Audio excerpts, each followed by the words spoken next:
Not only people in the United States, but around the world are watching. Today I had a chance to speak with John Boehner and congratulated Mitch McConnell on becoming the next Senate Majority Leader. And I told them both that I look forward to finishing up this Congress's business and then working together for the next 2 years to advance America's business.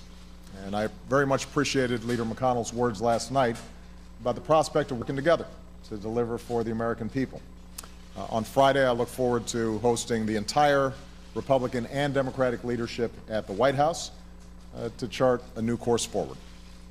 Obviously, Republicans had a good night, and they deserve credit for running good campaigns. Beyond that, I'll leave it to all of you and the professional pundits to pick through yesterday's results.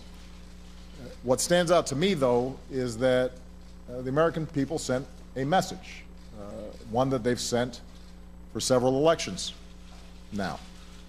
They expect the people they elect to work as hard as they do. They expect us to focus on their ambitions and not ours. They want us to get the job done.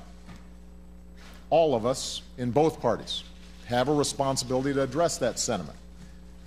Still, as president, I have a unique responsibility to try and make this town work. So to everyone who voted, I want you to know that I hear you. To the 2/3 of voters who chose not to participate in the process yesterday, I hear you too. All of us have to give more Americans a reason to feel like the ground is stable beneath their feet, that the future is secure, that there's a path for young people to succeed, and that folks here in Washington are concerned about them. So I plan on spending every moment of the next 2+ years doing my job the best I can to keep this country safe and to make sure that more Americans share in its prosperity. Now, this country's made real progress since the crisis 6 years ago. The fact is, more Americans are working. Unemployment has come down. More Americans have health insurance. Manufacturing has grown. Our deficits have shrunk. Our dependence on foreign oil is down, as are gas prices. Our graduation rates are up. Our businesses aren't just creating jobs at the fastest pace since the 1990s. Our economy is outpacing most of the world. But we've just got to keep at it until every American feels the gains of a growing economy where it matters most, and that's in their own lives. Obviously, much of that will take action from Congress. And I'm eager to work with the new Congress to make the next 2 years as productive as possible. I'm committed to making sure that I measure ideas not by whether they are from Democrats or Republicans, but whether they work for the American people. And that's not to say that we won't disagree over some issues that we're passionate about. We will. Congress will pass some bills I cannot sign. I'm pretty sure I'll take some actions that some in Congress will not like. That's natural. That's how our democracy works. But we can surely find ways to work together on issues where there's broad agreement among the American people.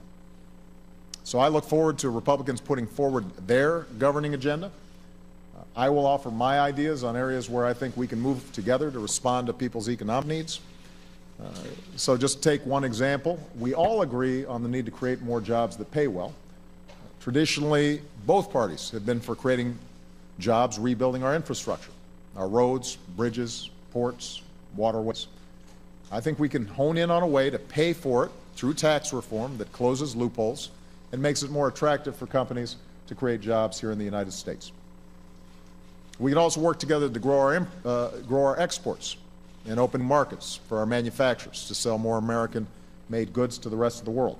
And that's something I'll be focused on when I travel to Asia next week. We all share the same aspirations for our young people. And I was encouraged that this year Republicans agreed to investments that expanded early childhood education. I think we've got a chance to do more on that front. We've got some common ideas to help more young people afford college and graduate without crippling debt so that they have the freedom to fill the good jobs of tomorrow and buy their first homes and start a family. And in the 5 states where a minimum wage increase was on the ballot last night, voters went 5 for 5 to increase it. And that'll give about 325,000 Americans a raise in states where Republican candidates prevailed. So that should give us new reason to get it done for everybody with a national increase in the minimum wage. So those are some areas where I think we've got some real opportunities to cooperate, and I am very eager to hear Republican ideas for what they think we can do together over the next couple of years. Of course, there's still business on the docket that needs attention this year. And here are three places where I think we can work together over the next several weeks before this Congress wraps up for the holidays. First, I'm submitting a request to Congress for funding to ensure that our doctors, scientists, and troops have the resources that they need to combat the spread of Ebola in Africa and to increase our preparedness for any future cases here at home. Second, I'm going to begin engaging Congress over a new authorization to use military force against ISIL. The world needs to know we are united behind this effort, and the men and women of our military deserve our clear and unified support. Third, back in September, Congress passed short-term legislation to keep the government open and operating into December. That gives Congress 5 weeks to pass a budget for the rest of the fiscal year. And I hope that they'll do it in the same bipartisan, drama-free way that they did earlier this year. When our companies are steadily creating jobs, which they are, we don't want to inject any new uncertainty into the world economy and to the American economy. The point is, it's time for us to take care of business. There are things this country has to do that can't wait another 2 years or another 4 years. There are plans this country has to put in place for our future. And the truth is, I'm optimistic about our future. I have good reason to be.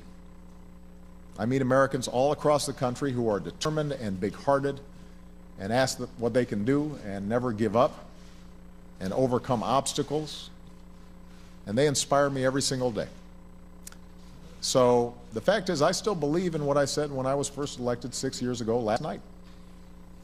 For all the maps plastered across our TV screens today, and for all the cynics who say otherwise, I continue to believe we are simply more than just a collection of red and blue states. We are the United States. And whether it's immigration or climate change or making sure our kids are going to the best possible schools, to making sure that our communities are creating jobs, whether it's stopping the spread of terror and disease, to opening up doors of opportunity to everybody who's willing to work hard and take responsibility.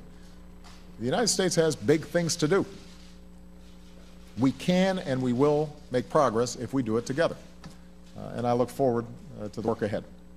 So with that, let me take some questions. I think that our team has got my list. And we're going to start with Julie Pace at Associated Press. Thank you, Mr. President. Yeah. You said during this election that while your name was on the ballot, your policies were. And despite the optimism that you're expressing here, last night was a devastating night for your party. Given that, do you feel any responsibility to recalibrate your agenda for the next 2 years? And what changes do you need to make in your White House and in your dealings with Republicans in order to address the concerns that voters expressed with your administration? Well, as I said in my opening remarks, the American people overwhelmingly believe that this town doesn't work well and that it is not attentive to their needs. And as president, they rightly hold me accountable to do more to make it work properly. I'm the guy who's elected by everybody, not just from a particular state or a particular district. And they want me to push hard to close some of these divisions, break through some of the gridlock, and get stuff done. So the most important thing I can do is just get stuff done and help Congress get some things done.